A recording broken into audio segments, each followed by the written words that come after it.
ಕೆಲಸ ಮಾಡಿದ್ದೇವೆ, ಮಾಡತಕ್ಕದ್ದು ಮಗನೇ. ಭದ್ರವಾಗಿರುವಂತಹ ನಮ್ಮ ಬದುಕನ್ನು ಚಿತ್ರಗೊಳಿಸುವುದಕ್ಕೆ ಯಾರೇ ಬಂದ್ರು ಇಡಾರ ಈ ಪ್ರವಾಸ ಒಳ್ಳೆ ಮಾತನಾಡಿ ಕಾಲು ಹಿಡಿದು ಬದುಕುವುದಕ್ಕೆ ಅವಕಾಶ ಹೊಡೆದು ಬೀಸಾಡ್ತೇವೆ. ಪ್ರವಾಸ ಅಲ್ಲಿದ್ದವ ಏನಾಗಬೇಕು? ತಂದೆ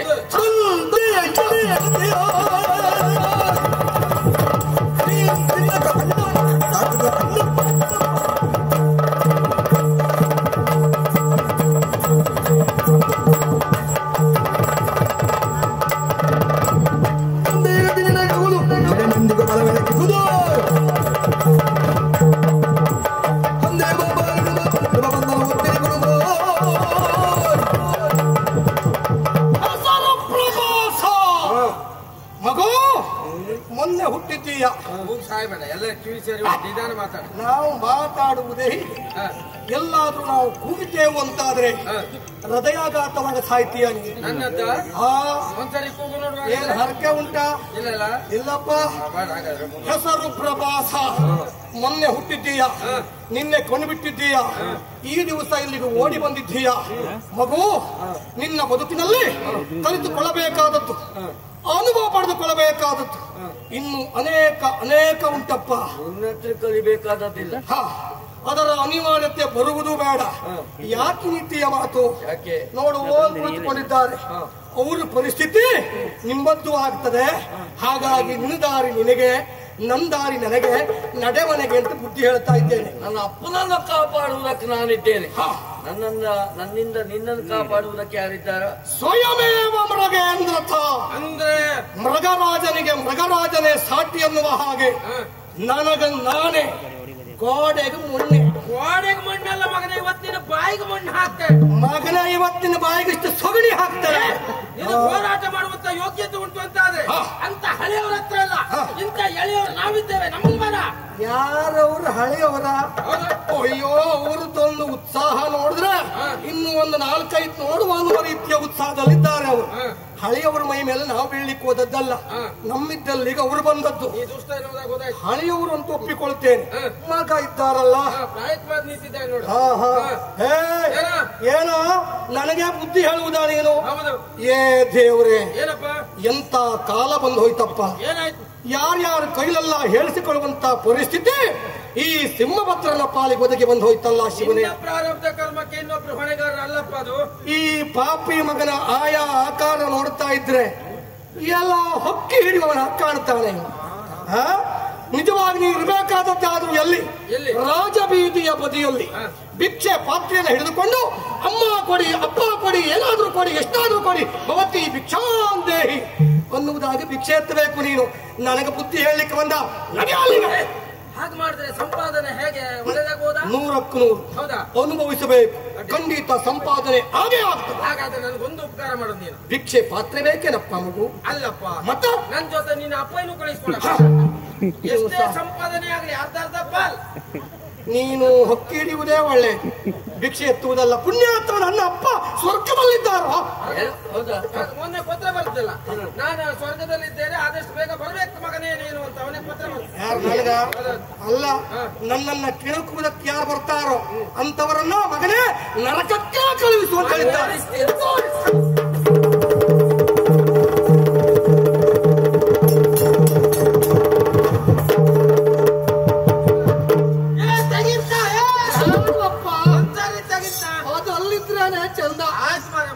ನಾನು ಶರಣು ಬಂದವನಿದ್ದೇನೆ. ಓ ಮಹಾರಾಜರೇ, ನನ್ನತ್ತು ಅಪರಾಧವಾಗೋಯ್ತು. ತಾವು ಯಾವ ಶಿಕ್ಷಣ ಕೊಟ್ಟರು ಅನುಭವಿಸಬೇಕು. ನಾನು ನನ್ನ ಅಂತರಂಗವೇ ಹೇಳುತ್ತಾ ಇದ್ದೀನಿ, 4 ಕಾಲ ಬದುಕಬೇಕು ಎನ್ನುವುದಾಗಿ. ಹಾಗಾಗಿ ಅದು ನನಗೆ ಬದುಕುವುದಕ್ಕೊಂದು ಅವಕಾಶ ಮಾಡಿಕೊಡಿ ಅಂತ ಬೇಡಿಕೊಳ್ಳುತ್ತಾ ಇದ್ದೇನೆ. ನೀವೇ ಕಾಪಾಡಬೇಕು ಮಹಾರಾಜರೇ. ಬೇಡ, ಕೈ ಮುಗಿದಿದ್ದಾನೆ ಎನ್ನುವ ಕಾರಣಕ್ಕಾಗಿ ಕ್ಷಮೆಯನ್ನ ಕೊಡಬಾರದು ಅವನಿಗೆ. ಹಾವಿಗೆ ಹಾಲೆರೆದ್ರೆ ಅದು ವಿಷವನ್ನೇ ಕೊಡ್ತದೆ ಬಿಟ್ರೆ ಅಮೃತವನ್ನು ಕೊಡುವುದಕ್ಕೆ ಸಾಧ್ಯತೆ ಉಂಟು. ಇವನಿಗೆ ಸಾವೇ ಸರಿಯಾದ ಶಿಕ್ಷೆ. ನಿನ್ನ ಯೋಚನೆ ಸರಿ ಮಗನೆ. ಅದು ಆಲೋಚನೆ ಮಾಡು. ಏನು ರಾಮನ ಆದರ್ಶನ ಬದುಕಿನ ಅಳವಡಿಸಿಕೊಂಡವರು ನಾವು. ಸತಿ ಸೀತೆಯನ್ನು ಕದ್ದೊಯ್ದ ತಸ್ಕರ ರಾವಣ ಎನ್ನುವಂತ ಸತ್ಯ ಗೊತ್ತಿದ್ರು ಸಹ ಬದುಕುವುದಕ್ಕೆ ಅವಕಾಶ ಕೊಟ್ಟ. ಹೇಗೂ ಸರಿಯಾಗಿ ಸೊತ್ತಲ್ಲ, ಒಂದು ಅವಕಾಶ ಕೊಟ್ಟು ನೋಡುವ. ಮಹಾರಾಜ್ರೆ, ನನ್ನ ಪಾಲಿಗೆ ದೇವರಿಗೆ ಸಮಾನ ನೀವು.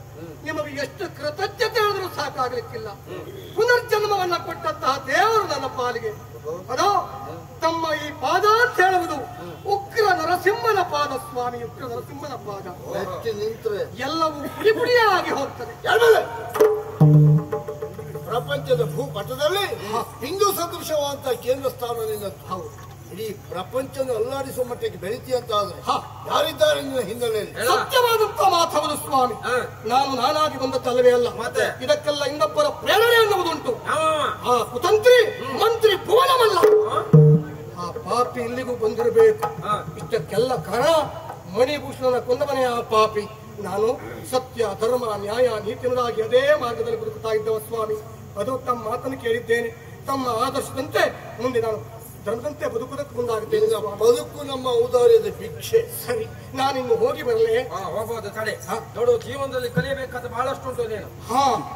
ಮಹಾರಾಜರಲ್ಲಿ ಕಲಿಬೇಕಾದ್ದೇನೋ ಕಲಿತೆ. ಇನ್ನು ಶ್ರೀಯುತರಲ್ಲಿ ಏನೇನು ಕಲಿಬೇಕೋ ಏನೋ. ನನ್ನಿಂದ ಅಂತ ಅಲ್ಲ, ಆ ಮಗುವಿನಿಂದಲೂ ಕಲಿಲಿಕ್ಕುಂಟು ಅಂತ ಆದ್ರೆ ಖಂಡಿತ ಕಲಿತೆ. ಸಂಸ್ಕಾರ ಬೇಕು, ವ್ಯಕ್ತಿಗತ ಬೇಕೇ ಬೇಕು. ಗುರು ಹಿರಿಯವರನ್ನು ನೋಡಿದಾಗ ಮೊದಲು ಅವರಿಗೆ ಯಾವ ರೀತಿ ಗೌರವ ಕೊಡಬೇಕು ಅದು ಕೊಡಬೇಕು, ಅದನ್ನ ಅಳವಡಿಸಿಕೊಳ್ಳಬೇಕು. ಹೌದು ಅಲ್ವಾ? ನೋಡಿದ್ಯಾ, ಇಂಥವ್ರನ್ನ ನೋಡಿದ್ಯಾ, ಇಂಥವ್ರು ನೋಡಿದಾಗ ಏನ್ ಕರಿತೀಯ? ಏನ್ ಹೇಳಿ? ಅಣ್ಣ ಅಂತ ಕರಿಬೇಕು. ಸರಿ.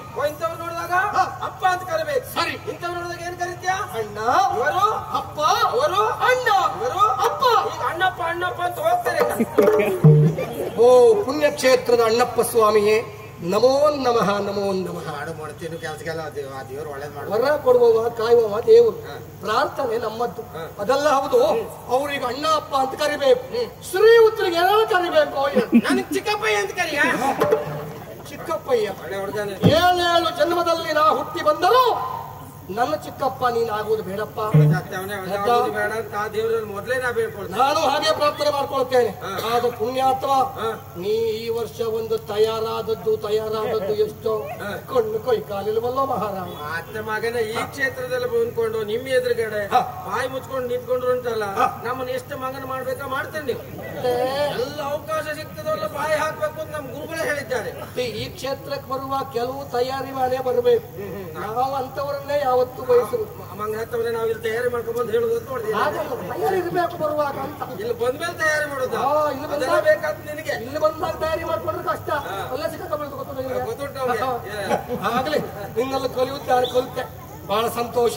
ಏನೇ ಇರಲಿ, ಅಂತೂ ಬದುಕುವುದಕ್ಕೆ ಮಹಾರಾಜನ ಅವಕಾಶ ಕೊಟ್ಟಿದ್ದಾರೆ. ನಾ ಇನ್ನು ಹೋಗಿ ಬರಲೇ? ಬಂದ್ ಮಾಡೋದ ನೀವು ಹೋಗ.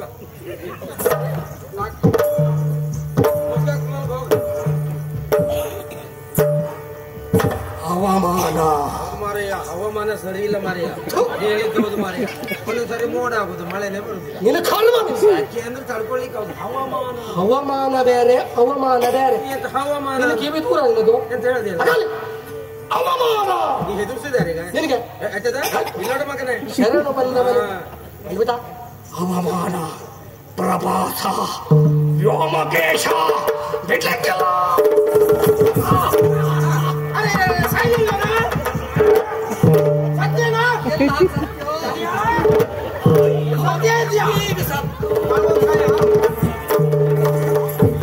ನೋಡಿದ್ಯಪ್ಪ, ಕ್ಷಮೆಯನ್ನ ಕೊಟ್ಟರು ಪುನಃ ನಿಮ್ಮನ್ನೇ ಎರಿಯುವುದಕ್ಕೆ ಬಂದ. ಹಾಗೆ ವಿಷಪೂರಿತವಾದಂತಹ ಜೇಡೊಂದು ನೀರಿನಲ್ಲಿ ಬಿದ್ದು ಪ್ರಾಣೋತ್ಕ್ರಮಣ ಸ್ಥಿತಿಯಲ್ಲಿ ಒದ್ದಾಡ್ತಾ ಇರ್ತದೆ. ಕರುಣೆಯಿಂದ ಒಬ್ಬಾತ ಅದನ್ನು ಎತ್ತಿ ರಕ್ಷಿಸುವುದಕ್ಕೆ ಮುಂದಾಗ್ತಾನೆ. ಆದ್ರೆ ಆ ಜೇಡು ತನ್ನ ಸ್ವಭಾವವನ್ನು ಬಿಡುವುದಿಲ್ಲ. ಎತ್ತಿದಂತವನ ಕೈಯನ್ನೇ ಕುಟುಕ್ತದೆ. ಇವ ಆ ಜಾತಿಗೆ ಸೇರಿದವ. ಸ್ವಭಾವ ಬದಲಾವಣೆ ಮಾಡ್ಲಿಕ್ಕೆ ಯಾರಿಗೂ ಸಾಧ್ಯತೆ ಇಲ್ಲ ಮಗ.